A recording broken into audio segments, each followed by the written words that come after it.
মর্তুজা, এই মুহূর্তে অসম বিধানসভায় তুমি রয়েছো, সেখানে কি কার্যসূচি আমাদেরকে একটু তুলে ধরো। একেবারে পিয়ালি অর্থাৎ আজ অসম বিধানসভা অধিবেশনের বাজেট অধিবেশনের শেষ দিন এবং বাজেট অধিবেশনের শেষ দিনে বেশ কয়েকটি গুরুত্বপূর্ণ বিষয়, বেশ কয়েকটি গুরুত্বপূর্ণ ইস্যু আজ উত্থাপন হওয়ার সম্ভাবনা রয়েছে, বেশ কয়েকটি গুরুত্বপূর্ণ বিধেয়ক আজ উত্থাপন হওয়ার সম্ভাবনা আছে। এবং তার পাশাপাশি আমি যদি বলি গতকালের কথা, গতকালে অসম বিধানসভার এই যে আপার আসামের বন্যাতদের পাশে দাঁড়িয়েছিলেন অসম বিধানসভার 26 জন বিধায়ক, এবং দেখা গেছে যে এই অসম বিধানসভার বাজেট অধিবেশন কিন্তু আজ আগামী 31 তারিখ শেষ হওয়ার কথা ছিল, কিন্তু আপার আসামের বন্যাতদের পাশে দাঁড়ানোর জন্য অর্থাৎ আগামীকাল অসম বিধানসভার বিধায়করা কিন্তু তারা যাবেন আপার আসাম পরিদর্শনে, সেজন্য আজই শেষ হবে অসম বিধানসভার বাজেট অধিবেশন। এবং বলা যায় যে এই বাজেট অধিবেশন খুবই গুরুত্বপূর্ণ ছিল এবং আমরা দেখেছি বিগত দিনে বেশ কয়েকটি গুরুত্বপূর্ণ ইস্যু বা বেশ কয়েকটি গুরুত্বপূর্ণ বিল অসম বিধানসভায় পাস হয়েছে। এবং বিশেষ করে বলা যায় যে শেষ পর্যায়ে দেখা গেছে যে শেষ পর্যায়ে আপার আসামের যে বন্যা হওয়ার কারণে, এই যে প্রাকৃতিক প্রলয় বা বন্যা হওয়ার কারণে আজও অবধি যদি বলি আমি, আজও অবধি প্রায় 71 জন লোকের মৃত্যুর খবর এসে পড়েছে। এবং সেই ক্ষেত্রে এই ভয়াবহতার জন্য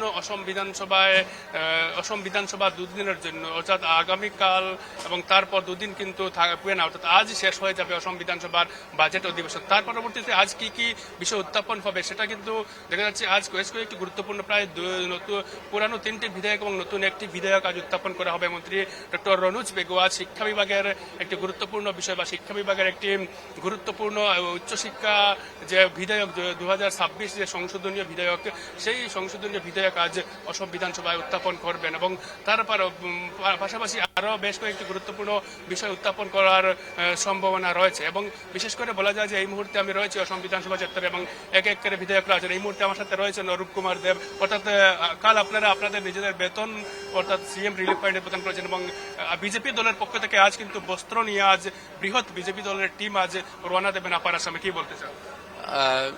একটি অন্যতম বিশেষ কার্যসূচি যেটা কখনো দেখা যায়নি, যে আসামের বিরোধী দলের সদস্যরাও, এমএলএরাও, মাননীয় এমএলএ সকল নিজের নিজের বেতন উৎসর্গিত করেছে।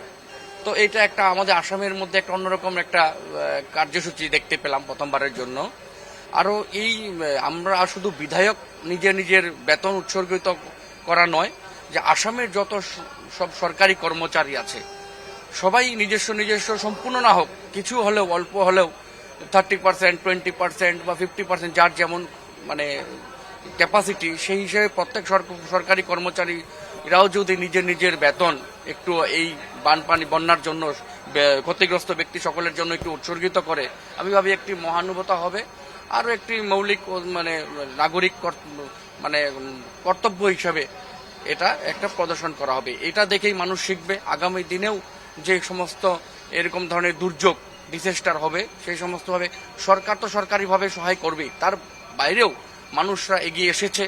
আর আগামী দিনেও মানুষরা যদি এভাবে এগিয়ে আসে, তাহলে আমি ভাবি যে কোনো ডিসেস্টার হোক সমস্যা এত সম্মুখীন হতে হবে না। বিজেপি দল আজ 16 কোটি টাকার বস্ত্র সহ বিভিন্ন ধরনের সামগ্রী নিয়ে যাচ্ছে। হ্যাঁ, এই একটা অন্যতম আমাদের এই বিজেপি দল ভারতের সর্বশ্রেষ্ঠ দল, আরও মধ্যে পৃথিবীর মধ্যে এক অন্যতম দল হিসেবে পরিচয় লাভ করেছে।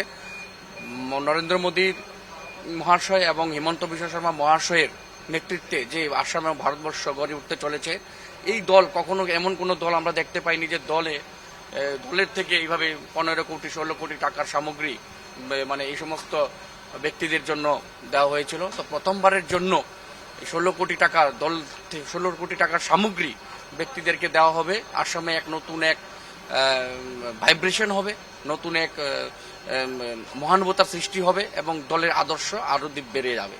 ধন্যবাদ জানাচ্ছি। উনি ছিলেন বিজনি বিধানসভা কেন্দ্রের বিধায়ক অরূপ কুমার দে। এবং অরূপ কুমার দের কথা মতে অর্থাৎ ওনারা গতকাল ওনাদের যে বেতন, সেই বেতন ওনারা সিএম রিলিফ ফান্ডে দিয়েছে। তার পাশাপাশি আজ কিন্তু বিজেপির একটি বৃহৎ টিম তারা বাজপেয়ী ভবন থেকে রওনা হবেন বস্ত্র নিয়ে, অর্থাৎ প্রায় 16 কোটি টাকার বিভিন্ন ধরনের সরঞ্জাম নিয়ে, তারা বিভিন্ন ধরনের বস্ত্র সহ বিভিন্ন ধরনের ত্রাণ সামগ্রী নিয়ে তারা আজ রওনা দিবেন আপার আসামে। এবং তার পাশাপাশি বলা যায় যে এই যে জল প্রলয় বা এই যে মহাপ্রলয় বলা যায় আপার আসামে, সেই মহাপ্রলয়ে সব মানুষ পাশে থাকার আবেদন জানিয়েছিলেন মুখ্যমন্ত্রী। এবং সেই মুখ্যমন্ত্রীর সারা কথা মতে সিএম রিলিফ ফান্ডে বিভিন্ন ধরনের লোক তারা দেখা যাচ্ছে যে তারা সেই সিএম রিলিফ ফান্ডে তারা প্রদান করেছেন। বিশেষ করে বলা যায় যে আজ অসম বিধানসভার আজকের দিনে অর্থাৎ শেষ দিনে কিন্তু বেশ কয়েকটি কার্যসূচি বা বেশ কয়েকটি গুরুত্বপূর্ণ বিষয়, বেশ কয়েকটি গুরুত্বপূর্ণ বিল পাস হওয়ার সম্ভাবনা রয়েছে এবং বিশেষ করে বলা যায় যে এই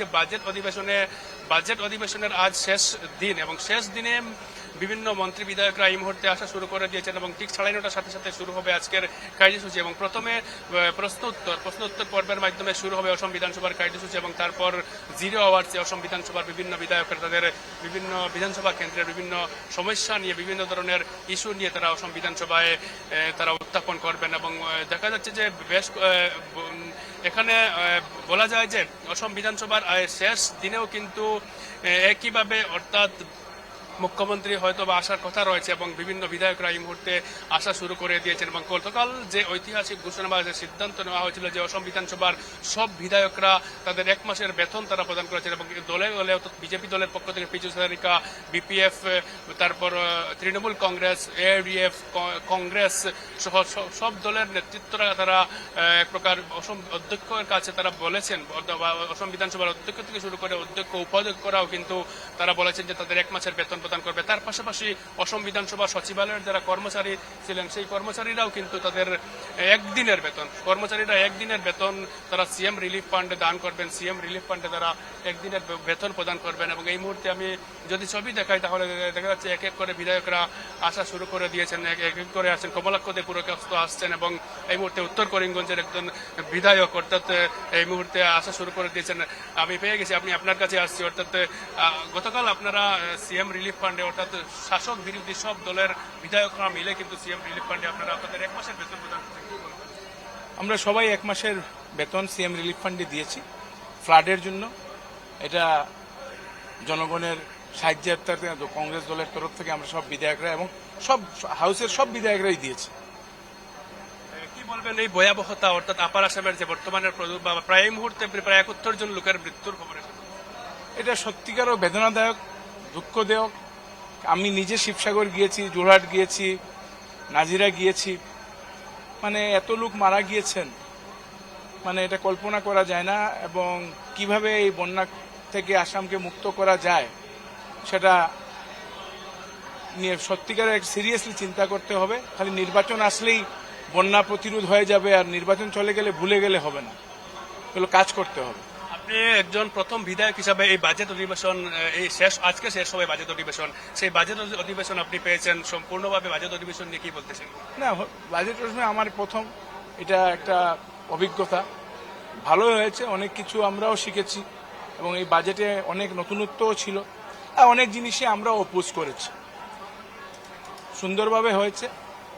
তার জন্য বাজেটে যেগুলো করা আছে, এখন বাজেট পাশ হয়ে গেল, দেখা যাক কাজ কতটুকু হয় সেটা নিয়ে আমরা অপেক্ষা করব। ধন্যবাদ জানাচ্ছি। উনি ছিলেন আমিনুর রশিদ চৌধুরী এবং আমিনুর রশিদ চৌধুরী বলেছেন যে অর্থাৎ উনি প্রথমবার বিধায়ক হয়ে এসেছেন এবং ওনার প্রথমবার বাজেট অধিবেশন, সেই ক্ষেত্রে এই বাজেট অধিবেশন উনি প্রথমবার পেয়েছেন, সেই ক্ষেত্রে তিনি অনেক কিছু শিখেছেন বলে তিনি এই মুহূর্তে ব্যক্ত করেন এবং সেই ক্ষেত্রে আপার আসামের বন্যার্থদের পাশে কিন্তু শাসক বিরোধী সবাই কিন্তু এক এবং তারা সবাই এক হয়ে তারা এই যুদ্ধে অর্থাৎ এই যে বন্যার্থদের পাশে তারা দাঁড়িয়েছেন বলে তারা উল্লেখ করেন এবং আজ পিয়ালি একইভাবে অর্থাৎ এক এক করে বিধায়করা মন্ত্রীরা আসা শুরু করে দিয়েছেন এবং এই বাজেট অধিবেশনের অন্তিম দিনে শেষ দিনে বেশ কয়েকটি গুরুত্বপূর্ণ বিষয় নিয়ে আজ অসম বিধানসভায় আলোচনা হবে। পিয়ালি, একেবারেই মর্তুজা, তুমি অসম বিধানসভা থেকে মানে অনেক গুরুত্বপূর্ণ তথ্য আমাদেরকে তুলে ধরলে। আর এটা একটা মহৎ উদ্যোগ যে বিরোধী শাসক সবাই মিলে যে এই বন্যা দুর্গতদের পাশে সাহায্য করার প্রয়াস রয়েছে, এটা ভীষণই একটা মহান উদ্যোগ বলতে পারি। মর্তুজা, তুমি আমাদের সঙ্গে থাকো, চোখ রাখছি পরবর্তী সংবাদের দিকে।